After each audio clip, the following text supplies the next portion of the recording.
नमस्कार, मैं हूं आपके साथ पूर्णिमा मिश्रा और हमारे इस खास कार्यक्रम मोदी मुल्क और मुसलमान में आप सभी का स्वागत है। मोदी मुल्क और मुसलमान इसीलिए क्योंकि आज जब भारत दुनिया की 5वीं सबसे बड़ी अर्थव्यवस्था है और आने वाले 5 सालों में तीसरी सबसे बड़ी इकोनॉमी बनने की राह पर है, तो कामयाबी का ये सफर भारत के मुस्लिमों के योगदान के बिना संभव नहीं। आज अगर पीएम मोदी 2047 में विकसित भारत का संकल्प लेकर चल रहे हैं, तो उनके इस संकल्प को पूरा करने का जिम्मा देश के 140 करोड़ लोगों के साथ देश के करीब 19% मुसलमानों का भी है। और वो इसीलिए क्योंकि आज भारत में इंडोनेशिया के बाद सबसे बड़ी मुस्लिम आबादी रहती है। न सिर्फ रहती है बल्कि इस देश को आगे बढ़ाने में सहयोग भी करती है। लेकिन सियासत का चश्मा कुछ ऐसा है कि मुसलमानों को एक वोट बैंक की तरह देखा जाने लगा और इस वोट बैंक के अपने अपने ठेकेदार भी पैदा हुए। लेकिन इन ठेकेदारों से मुस्लिमों को मिला क्या, ये बड़ा सवाल। लेकिन उससे भी बड़ा सवाल ये कि आखिर आज देश के मुस्लिम मोदी सरकार के बारे में क्या सोचते हैं, क्योंकि पीएम मोदी की नेशनल पॉलिटिक्स में एंट्री से पहले ही एक नैरेटिव सेट कर दिया गया। नैरेटिव ये कि वो देश के मुस्लिमों को बतौर नेता पसंद नहीं, वो मुसलमानों के बीच अलोकप्रिय हैं। लेकिन क्या वाकई में ऐसा है? और इस तरह के नैरेटिव्स जिस बुनियाद पर गढ़े गए, उनकी हकीकत क्या है? सवाल यह भी है कि आखिर देश के मुस्लिमों के प्रधानमंत्री मोदी और उनकी सरकार के प्रति विचार क्या है? क्या वाकई में वो उन्हें नापसंद करते हैं या फिर उनसे प्यार करते हैं? हमारा कार्यक्रम मोदी मुल्क और मुसलमान इन्हीं सवालों की पड़ताल करता है। और इसी सिलसिले में जब हम शहर दर शहर गुजरते हैं, तो जो जवाब मिले वो न सिर्फ दिलचस्प थे बल्कि आंखें खोलने वाले भी। इसीलिए आज आपको भी हमारा ये शो जरूर देखना चाहिए, ताकि मुस्लिमों को वोट बैंक की तरह देखे जाने की जगह देश के विकास में उनकी भागीदारी, उनकी जरूरतों और उनके विचारों को भी सुना और समझा जाए। और जिस बुनियाद पर प्रधानमंत्री मोदी को लेकर मुस्लिमों के बारे में नैरेटिव्स गढ़े जाते हैं, उनकी हकीकत भी बेपर्दा हो जाए। नमस्कार, बहुत स्वागत है आपका। आप देख रहे हैं मोदी मुल्क और मुसलमान और हम मौजूद हैं भोपाल शहर में, जिसे गंगा जमनी तहजीब का शहर कहा जाता है, हिंदू मुस्लिम एकता की मिसाल कहा जाता है। सदियों से यहाँ के लोग अमन और चैन से रहते हैं। पिछले 10 साल से देश में मोदी की सरकार है और आगे चुनाव सामने है, तो ऐसे में जो मुसलमान हैं इस इलाके के, वो क्या सोचते हैं मोदी सरकार को लेकर। और दूसरी बात, जिस तरह से सीए कानून आया है उसको लेकर कोई डर है, शक और शुबा है, तो उसको लेकर बात होगी। तो शुरू करते हैं आज का सिलसिला।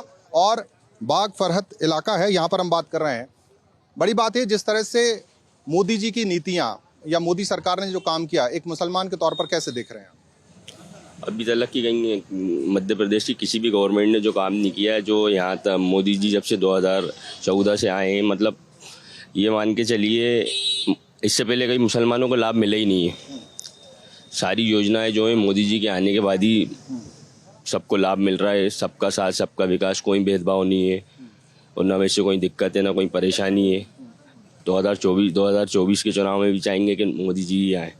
2014 में जब चुनाव हो रहा था, उस समय कांग्रेस ने इशू बनाया था कि मुस्लिमों को एक तरह से कहा था कि वो वोट ना करें क्योंकि मुस्लिमों का नुकसान होगा। पिछले 10 साल में ऐसा कभी महसूस हुआ कि मोदी के आने के बाद मुसलमानों के साथ कोई अन्याय हुआ या किसी योजना में पार्शियलिटी हुई? साहब, हम तो खुद मतलब ऐसा है, और लोगों की जब से मोदी जी आए हैं तब से हर योजना का आगे से आगे रह के लाभ दिलवाना चाह रहे हैं। और हर लाडली बहनों का भी लाभ मिल रहा है, आयुष्मान कार्ड का भी लाभ मिल रहा है, राशन भी फ्री मिल रहा है। और सारी योजनाएं, अभी सिलाई मशीन के ट्रेनिंग के जो फॉर्म है कईयों लेडीज़ों को भरवाएं, कईयों को। तो इस चीज़ में तो खैर कोई शक ही नहीं है कि किसी चीज़ का कोई डाउट हो। कभी कोई दबाव, कोई बंदिश कि भाई मुस्लिम है तो इनको लाभ नहीं देना, जो बड़े नेता हैं या जो इलाके के नेता हैं इस तरह की कोई बात करते हैं? कांग्रेस ही करते हैं बस इस तरीके की बातें बहकाने की। ये आएंगे तो ऐसा हो जाएगा, वो आएंगे तो वैसा हो जाएगा, पर ऐसा है कुछ नहीं है। सब पॉजिटिव ही है और सब बेहतरीन चल रहा है। चाचा, आप भी देख रहे हैं 10 साल से और आपने कई चुनाव देखे, कई सरकारें देखी। 10 साल की सरकार को कैसे देख रहे हैं? एक मुसलमान के तौर पर मोदी को कैसे रेट कर रहे हैं? नहीं, बहुत अच्छा देख रहा हूँ, बहुत अच्छा काम कर रहा है, विकास का काम। कोई किसी को परेशानी नहीं, हाँ, ना हमें भी कोई परेशानी। जिस तरह से धारा 370 हटाई, उस समय भी कई तरह की बातें सामने आई कश्मीर के मुद्दे को लेके। अब सीए को लेकर बहुत तरह की बातें कही जा रही। सीए को लेकर ये सीए कानून आया है जो ठीक है, मगर आगे कोई मुसलमानों को परेशानी की वैसा नहीं आए मोदी जी की सरकार में। अभी तो कोई मतलब ऐसा कुछ नहीं है। गृह मंत्री तो ये कह रहे हैं और सरकार भी ये कह रही है कि ये किसी की नागरिकता लेने का नहीं बल्कि देने का कानून है। जो प्रवासी आ गए हैं, जो अदर कौम के हैं, खासतौर से मुस्लिम राष्ट्रों से, उनको एक तरह से नागरिकता देने का। तो मुस्लिमों को इसमें कोई दिक्कत नहीं। जब देने का है तो कोई दिक्कत नहीं है, मगर ऐसा है कि कोई परेशानी नहीं आए मुसलमानों को। हम उनके हकों का ख्याल रखें, उनके हकों का ख्याल रखी जाए सरकार।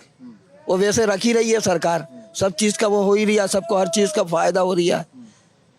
आपने कोई लाभ लिया सरकार की योजना? अब ये दे तो रहा है लाडली बहना का योजना, ये सारी चीज़ें दे तो रहा, गल्ला फ्री दे रहा है, कोरोना में भी फ्री गल्ला मिला, 2 बार दिया उन्होंने डबल, सब चीज़ का लाभ तो मिल रही है सबको। अब जबरन कोई के नहीं मिल रही है तो बात गलत है। लाडली बहना में कभी कोई पार्शियलिटी हुई, ऐसा तो नहीं कि मुस्लिम बहनें इनको नहीं देना है? सबको मिल रही है, मुस्लिम बहना भी खूब मिल रही है, सबको मिल रही है। हाँ, कोई परेशानी दिक्कत नहीं है। आप क्या कहना चाहेंगे? जिस तरह से 10 साल हो गए मोदी जी को, अब चुनाव सामने है, अब ऐसे में क्योंकि एक तरह से रिपोर्ट कार्ड लेने निकले और उस कौम की तरफ से जिसको सबसे ज़्यादा शक व शुबा था 10 साल पहले, 10 साल में क्या दिल बदला है? जी हाँ, बिल्कुल दिल बदला है। और ये योजनाएं माननीय प्रधानमंत्री मोदी जी ने योजनाएं चालू करी हैं, गारंटी योजना है और सर्वोदय योजना है, और महिलाओं की योजना है। ये दिल्ली से देश से लगा के हिंदुस्तान के हर प्रदेश में, जैसे कि अपना मध्य प्रदेश है, यहाँ पर भी योजनाएं चालू हो गई हैं और उसका लाभ मिल रहा है। दूसरी बात यह है कि हमारे यहाँ के मुख्यमंत्री डॉक्टर मनमोहन यादव जी ने भी डॉक्टर मोहन यादव जी ने भी बड़ी बड़ी योजनाओं की सौगात दी है अभी पिछले 2-3-4 दिन पहले। और ये मोदी सरकार जो है विकास के आयाम को लेकर आगे बढ़ रही है, वो मोदी है तो मुमकिन है। और दूसरी बात ये है कि हमारे यहाँ भी हम देख रहे हैं कि हमारे यहाँ नरेला विधानसभा के लाडले कैबिनेट मंत्री माननीय विश्वास सारंग जी ने भी अभी 23 करोड़ 71 लाख की लागत से एक सीएम राइज स्कूल तैयार हो रहा है। वो एक नरेला विधानसभा के जनता के लिए एक सौगात है। अगर हम बड़े परिप्रेक्ष्य में बात करें, सेंटर की गवर्नमेंट की बात करें, तो पिछले 10 साल में मोदी जी ने कैसा कहा? मोदी जी ने बहुत बढ़िया काम किया और मोदी जी काम कर ही रहा है। मोदी जी काम अच्छा कर रहे हैं। बिल्कुल कर रहा है। अच्छा, किसी भी देख लीजिए आप, हर चीज़ में किसी भी चीज़ को लेके देख लीजिए, ग्रोथ ही हुई है हर चीज़ की, चाहे रोड हो, किसी भी तरह का डेवलपमेंट हो, स्कीमें हो, बेनिफिट की या उद्योगों की बात हो, रोज़गार की बात हो, हर चीज़ में काम अच्छा कर रहा है और कर ही रहा है। जैसे अब सामने चुनाव है, क्या लग रहा है कौन जीत रहा है? मोदी जी सका, मोदी सरकार आई। मोदी सरकार आ रही है। इसका कारण क्या लग रहा है कि कांग्रेस ने पिछले 35 साल जब वो सरकार में रहे काम ढंग से नहीं किया? कांग्रेस के बाद को छोड़ दीजिए, क्योंकि कांग्रेस ने भी जो अपना वक्त के हालात से अच्छा काम करा, ये अपने वक्त हालात से अच्छा काम कर रहा है। कांग्रेस को बुरा नहीं कहेंगे हम, लेकिन उन्होंने काम कमज़ोर करा, इन्होंने तेज़ करा। इन्होंने तेज काम किया। चलिए, और कौन है जो बताना चाहेगा कि सीए को लेकर? नहीं, सीए का कोई दिक्कत नहीं है, गलत बात। सीए के कानून में कोई दिक्कत नहीं है मुस्लिमों को। सीए के कानून मैंने पूरा पढ़ा है और देखा है, हमें ग्रेजुएशन हूँ, कोई जाहिल नहीं हूँ। सीए में कोई मुसलमानों को तकलीफ नहीं है। गलत कहना। नागरिकता देने का है, लेने का कानून नहीं है। हाँ, नागरिकता देते हैं, वो लेने का नहीं है। तो सीए को लेकर जो बरगलाया जा रहा है, जो गलत भ्रम फैला रहा है, वो ये हिंदू मुसलमान है, एक कांटा खड़ा कर रहा है। जो जाहिल लोग हैं वो, वैसे सीए में कोई मिस्टेक नहीं है या कोई गलती नहीं है, बल्कि नागरिकता दे रहा है, वो अच्छी दे रहा है। जो लोग सालों से बॉर्डर पे रह रहे हैं, दूसरे धर्म के लोग, उनको आने की परमिशन दे रहे हैं। तो मुस्लिमों को कोई डरने की जरूरत कोई, हमें को मुसलमानों को हिंदुस्तान में कोई डरने की जरूरत नहीं है, वो कोई खिलाफ कानून नहीं है। अभी आप ये देख सकते हैं, मोदी जी की लहर के हिसाब से यहाँ पे पार्षद जो 40 साल में कभी बीजेपी का नहीं बना, वो इस बार बना है। तो कोई तो वजह होगी जो बीजेपी का पार्षद बना है। काम बीजेपी की गवर्नमेंट के काम, सारी योजनाएं, कोई भी जैसे कोई भी बात हो, अब जैसे सीएम हेल्पलाइन नहीं निकाल दी अभी हाल। अब पहले आदमी क्या करता था, भटकता रहता था। अब क्या है, उन्होंने कुछ नहीं, ये मोबाइल निकाला, सर ये समस्या है, तो उनकी समस्या का समाधान हो रहेगा। अब सुनवाई हो रही है, आप ये कह रहे हैं मतलब। और ये जो वार्ड रहा परंपरागत तौर से कांग्रेस का वोटर रहा, लेकिन पहली बार हृदय परिवर्तन हुआ और नए पार्षद जो हैं भाजपा के आए हैं। आप क्या कहना चाहेंगे सर, अगर आपसे बात करें? बताइए, शर्माने की क्या बात है? आपने, हम पार्षद की बात, हम ओवरऑल एक बड़ी पिक्चर की बात कर रहे हैं कि मोदी सरकार पिछले 10 साल से सेंटर में है, चुनाव सामने, मोदी जी फिर चुनाव में जा रहे हैं, 400 पार का नारा भी दे रहे हैं। एक मुसलमान के तौर पर आप कैसा मानते हैं, कैसा काम किया? नहीं, मोदी जी ने अच्छा काम किया है, आगे भी अच्छा ही काम करेंगे। ऐसे कुछ बड़े काम देश को आगे ले आने का काम चल रहा है, देश को आगे लेके जा रहे हैं। इस दौर में देश को आगे जाना चाहिए अपन को, सब मिल के साथ चलेंगे तो सबका साथ सबका विकास। सबका साथ सबका विकास और सबका विश्वास की वो बात कर रहे हैं। तो आपको लग रहा है जो कह रहे हैं उनके कथनी और करनी में अंतर नहीं है, मतलब वो उनका मन साफ है? हाँ, उनका मन साफ है, करनी में कोई अंतर नहीं है। अब हमारे इधर भी देखो, अभी हृदय परिवर्तन हुआ ना, 40 साल बाद कमल पे वोट पड़े।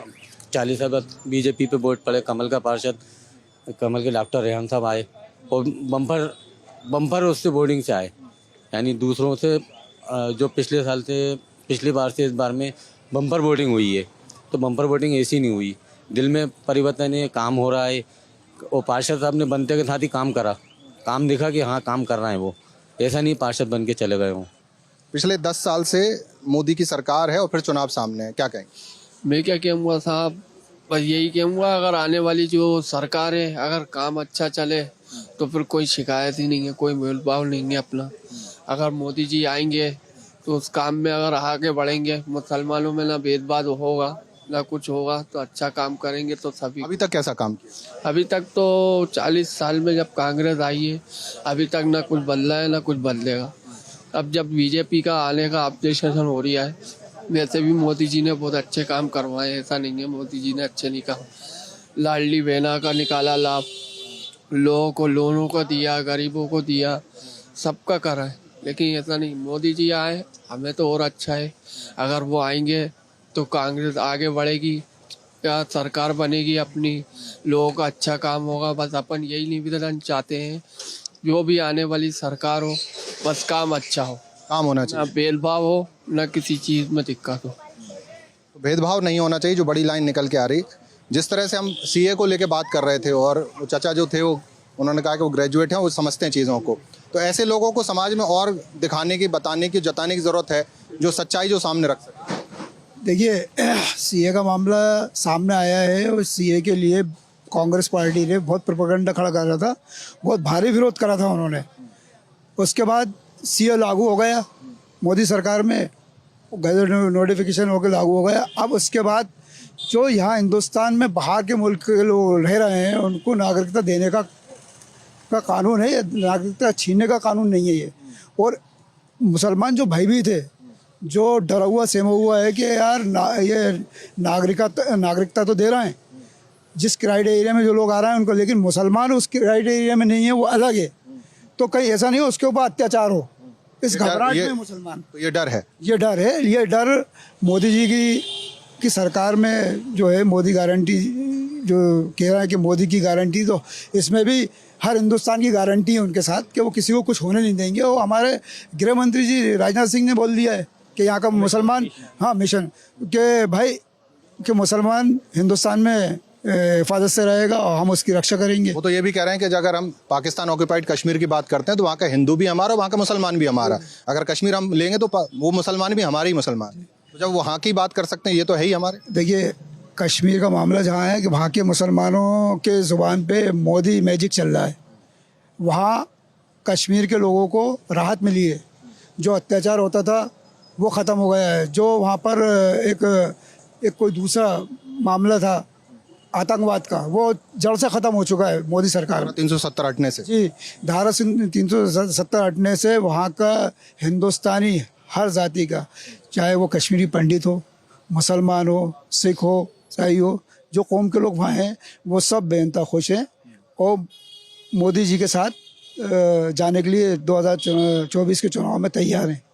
तो ये भोपाल की आवाज़, आप कुछ कहना चाहेंगे? आप तो बता ही चुके हैं सीए को लेकर, अगर कुछ और जोड़ना चाहें उसमें। देखिए सीए को लेके जो आपने जैसे बोला कि भय का माहौल है, तो वो माहौल विपक्ष के नेताओं ने बनाया है ताकि मुसलमान कांग्रेस का वोट बैंक है, ये वोट बैंक उनका ख़त्म हो जाएगा अगर ये भय का माहौल नहीं बनाएंगे तो।